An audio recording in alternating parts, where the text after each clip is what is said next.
He stood over me like a judge, and the desert itself felt like a cell. The iron cage burned in the sun, hissed in the night, and bit my skin with every breath I took. "Say your prayers," he growled, showing me a clay cup of water the way a cat shows a mouse the door it will never open.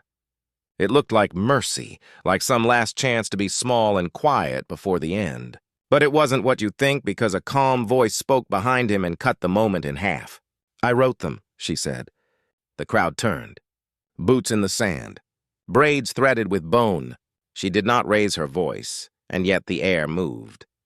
The cup trembled. The chief's hand paused. The heat, the cage, the ritual of power. Suddenly, all of it belonged to someone else. Here is why this matters, and why we cannot look away. The fragile thing in play is proof, sealed tight in a small metal core, names, orders, maps, and money trails. If it is not protected and sent out, whole towns on this planet will vanish without a record. The killers will look like weather. The graves will look like sand. The cycle will repeat again and again until there is nothing left to bury. That is the doom, and someone here wants to waste the only things that fight doom: water, time, and power. Water is poured into the ground to make a point. Time is burned on speeches. Power is spent on fear. Every drop spilled is a day a scout cannot walk. Every minute lost is a family that will not see another sunrise. Every threat shouted is a signal that the truth must stay silent.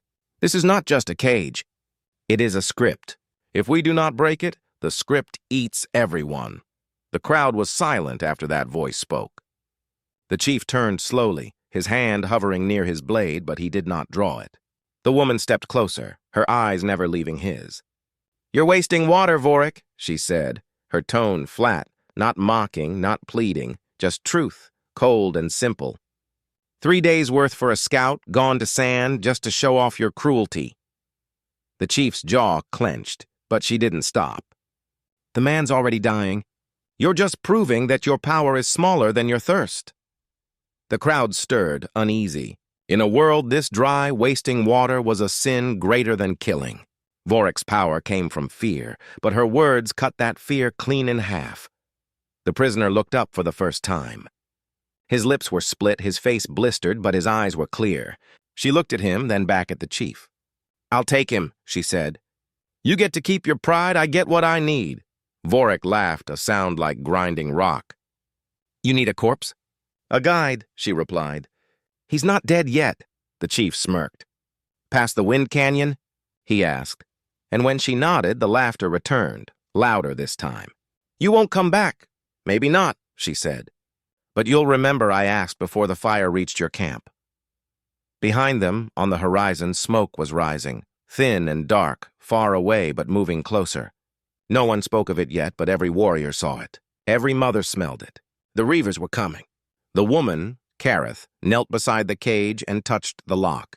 It clicked open with a sound like metal sighing in relief. "Can you walk?" she asked the prisoner. "If I have to." "You do." She hauled him out, her hand steady, her face unreadable. The crowd parted for them, still watching, still silent. Vorik said nothing as she passed, but the cup of water in his hand trembled just enough for her to notice. They didn't look back. Behind them, the dunes shifted and breathed, hiding the cage as if it had never existed. Ahead, the desert stretched like a dare. Kareth didn't speak, and the prisoner didn't ask.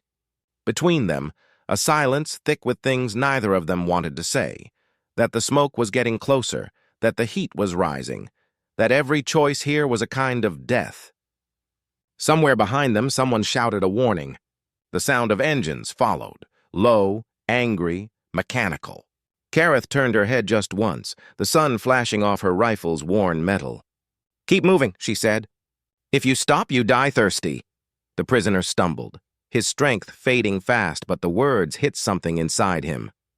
He looked at her, at the woman who had just defied a chief and a crowd for reasons he still didn't understand, and for the first time in days, he smiled, small, bitter, alive. "Say your prayers," he rasped, echoing the chief's words. "Already did," she said. "I wrote them myself." The desert had no mercy. By midday, the air shimmered like molten glass, and the sand felt alive beneath their feet, whispering with every step. The prisoner's pace slowed. His breath came in ragged bursts, but he refused to fall. Kareth kept walking a few paces ahead, not looking back, her shadow long and sharp in the blinding light. "You should have left me," he muttered once. "I probably should have," she replied. "But then I'd have to live with wondering why you didn't beg." That shut him up. By the time the sun began to dip, the ground changed. The sand turned coarse, mixed with black rock and wind-broken bones. Ahead, the land split open. The canyon. It wasn't wide, but it went down forever, a wound in the world, carved by storms that didn't obey the seasons. The air here was colder, heavier, and carried a low hum like the earth was whispering secrets through its teeth. The prisoner stopped. "We can't cross that." "We don't have to cross it," Kareth said. "We go through it." They descended into shadow. The walls rose high, painted with strange marks, spirals and jagged lines, old warnings that no one remembered how to read. The wind picked up, carrying with it voices that weren't voices at all. The prisoner shivered. "Feels like it's watching us." "It is," Kareth said simply. She didn't slow down. "Everything on this planet watches. Most of it's waiting for you to make a mistake." Halfway through the canyon, the light vanished. The world turned to stone and breath and the steady beat of footsteps. Then came the sound, distant, then closer, the metallic click of boots, too many to count. Kareth stopped and pressed the prisoner against the wall. "They followed us." He shook his head. "Not Reavers. Too organized." The first spotlight beam cut through the darkness, bright and cruel. "Corporate soldiers. Clean armor, tight formation. Hired killers dressed like law." Kareth cursed under her breath. The prisoner's voice was barely a whisper. "They're here for me." "Why?" "Because I stole something," he said. "Something that proves everything." "What's everything?" She hissed. "You'll see." The canyon wind shifted, cold and sudden. It screamed down the narrow walls like an angry god, drowning out the sound of boots. Then it changed. No longer air, but a storm, alive and furious. Sand rose like a wall, swallowing light and sound. Kareth dragged the prisoner into a small crack in the rock just as the storm hit full force. Outside, she heard soldiers shouting, engines roaring, metal grinding. Then nothing. Just the scream of the wind tearing everything apart. For a long time, they stayed in darkness, pressed against the stone while the storm howled. When it finally stopped, the silence felt wrong. Too empty, too still. Kareth cracked a small chem light. The canyon was changed. Sand piled where the path used to be. Equipment scattered, crushed. The soldiers were gone. No tracks, no bodies, just the echo of something ancient that had chosen its own kind of justice. The prisoner looked at the destruction, then at her. "I told you the canyon wasn't natural." "Neither are you," she said. "You should be dead. So should you." She almost smiled. "Fair." She looked toward the faint light ahead, the canyon's far end, the path out. "We move before it decides to change its mind." They stepped into the wreckage of men and machines, two small shapes in the vastness, walking toward whatever waited next. The sun was already falling when they reached the ruins. From a distance, Solace Port looked like broken teeth jutting from the sand, a graveyard of steel and stone. Up close, it smelled of smoke, rust, and long-dead electricity. Kareth slowed her pace, scanning the shadows. "Stay close," she said. "Places like this don't die clean." Inside what used to be a marketplace, tents were set up between collapsed walls. Fires burned in metal drums, throwing weak light on the faces of survivors, thin, hollow-eyed people clutching weapons that had seen better days. When they saw Kareth, they straightened. When they saw Marcus, their eyes narrowed. A scarred woman stepped forward, one eye gone, her voice hard. "Kareth. Sira, you brought trouble." "I always do," Kareth said. "This one's different." Syra's gaze flicked to Marcus. "He's the reason the Reavers came." "He's the reason they'll stop." Marcus said nothing at first. Then he reached into his torn jacket and pulled out a small metal cylinder, dented but still humming faintly with blue light. "This is what they're hunting," he said. "It holds proof. Ship logs, supply chains, names of people funding the Reavers. If I can get it transmitted off-world, the whole operation burns." Syra studied him for a long moment. The hunger in her one eye wasn't greed. It was the kind of fragile hope that hurts to feel. "You can send it?" "If the tower still works." She nodded toward the north edge of the ruins. "It stands, but the panels are dying. You'll need power." "I can make it work," Marcus said quietly. They started toward the tower together. The survivors moved with them, setting up defenses almost instinctively. Everyone could feel it. The storm might have killed the soldiers, but worse things were coming. Reavers never stayed gone for long. The tower rose 20 stories, crooked but holding. Marcus began to climb, cables over his shoulder, fingers shaking from exhaustion but steady with purpose. Kareth stayed below with Syra, watching the horizon. The air had gone too quiet. "They'll come before he's done," Kareth said. "They always do," Syra replied. Engines broke the silence.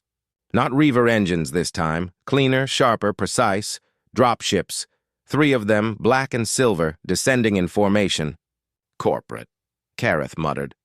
"They sent the cleanup crew. The first shot came before the ships even landed. It tore through a wall and scattered stone like dust.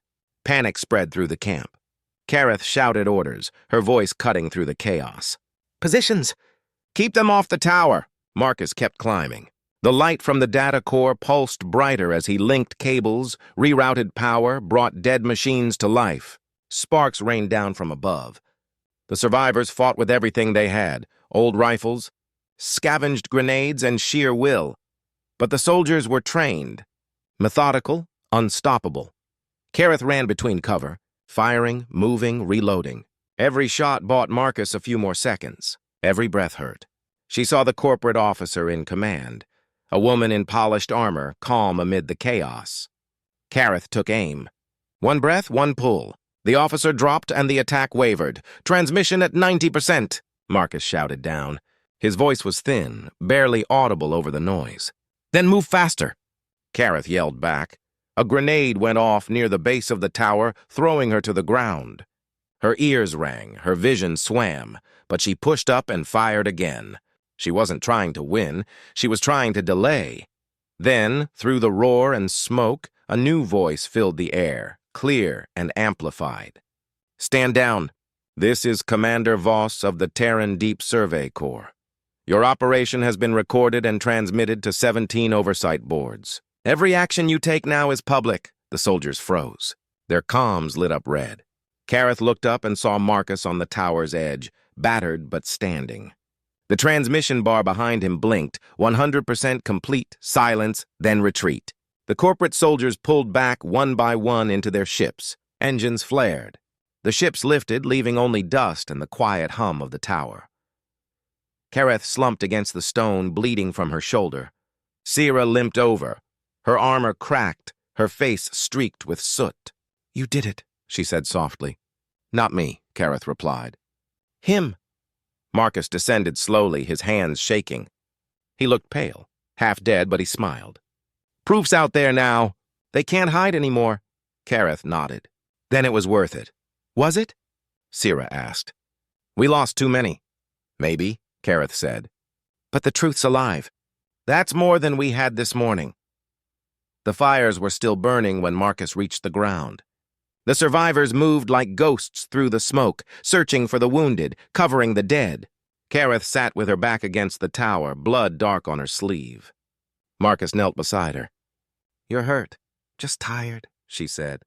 "You finish your miracle?" He nodded. "The data's gone system-wide. Every colony, every station. They'll know what happened here." "Good," she said, voice flat. "Now the vultures will have to find a new meal." Syra approached, limping, one hand pressed to her side. "Your transmission worked, but you need to know something." That signal, it wasn't clean. Other channels piggybacked on it. Old ones. She pointed toward a flickering screen at the base of the tower. "That came through right after you hit send. The monitor showed static, then an image, a news feed dated 3 years ago. Kareth's name scrolled across the bottom. Survivor Kareth continues her work in the outer territories. The report sounded routine, clinical, official. But it was impossible. She hadn't even met Marcus 3 years ago. She watched her own face on the screen, older or maybe younger. The same scars, the same voice, talking about events that hadn't happened yet. The image glitched, froze, then went black. "What is that?" she whispered. Marcus stared, his face pale. "That's not part of the data core." "Then what is it?" "I don't know," he said quietly. "But someone knew you. Someone planned this." Kareth stood, ignoring the pain in her shoulder. "Planned?" He nodded slowly. "They wanted this broadcast to happen. They wanted you to help me." "You weren't a coincidence, Kareth. You were the plan." She laughed once, sharp and bitter. "So I was just a tool? Someone's scripted hero?" "They studied you," Marcus said. "Your record, your kills, your decisions. They knew you'd do this. They used both of us." She stepped closer, eyes hard. "Then they don't know me at all. I didn't help you for their plan. I helped you because I hate men who waste water." Syra looked between them. "What do we do now?" Kareth took her rifle and checked the charge. "We move. Before whoever pulled the string sends more soldiers." Marcus caught her arm. "Wait. The data core, it proved more than corruption. It showed that the Reavers were armed and directed by someone inside the government. They'll try again. Different mercenaries, different colonies. It doesn't stop unless we make it stop." "Not my problem," Kareth said, but her voice wavered. "It is," Marcus pressed. "If you stay, they'll rebuild this planet into a prison.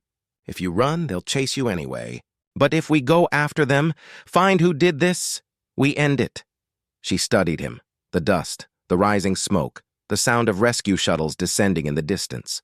He looked wrecked, half dead, barely standing, but still stubborn. Still human. "You'll get yourself killed," she said. "Probably," he answered. "But at least I'll die curious." He held out his hand. "Come with me. One more mission. If we survive, I'll get you off this rock." Kareth stared at his hand for a long moment. Behind them, the survivors were tending fires that would burn until dawn. Ahead of them, the desert waited. She took his hand. "One mission," she said. "You're buying the drinks afterward." "Deal." They started walking, two shadows cutting across the wasteland toward the unknown. Above them, the night sky opened wide, cold and endless. 3 days later, they stood where it had all begun. The cage was gone now, burned, buried, swallowed by the desert like everything else on Tavarin. Only the scorch marks in the sand remained, a faint outline of cruelty erased by time and wind. Marcus looked out over the empty plateau. "Hard to believe this is where we met," he said. Kareth adjusted the strap of her rifle. "Hard to believe we're still alive." The wind hissed between the dunes, carrying whispers of distant engines. Smoke no longer rose from the horizon, but everyone on this planet knew that peace was just silence between storms. "Last chance to turn back," she said.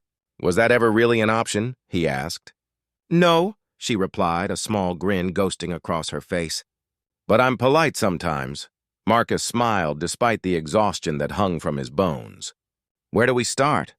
Kareth's eyes scanned the far horizon toward the black edge of the ash plateau.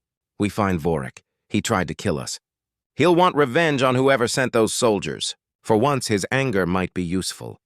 They started walking. The sun was cruel again, the heat sharp as knives, the light endless. Behind them, the ruins of Solace Port shimmered in the distance, half rebuilt by survivors who refused to die quietly. The people there would make homes from wreckage, plant gardens in cracked stone, raise their children on stories about a transmission that changed everything. Marcus adjusted the data core hanging from his belt. "When you said Vorik poured water into sand to make a point, what point was that?"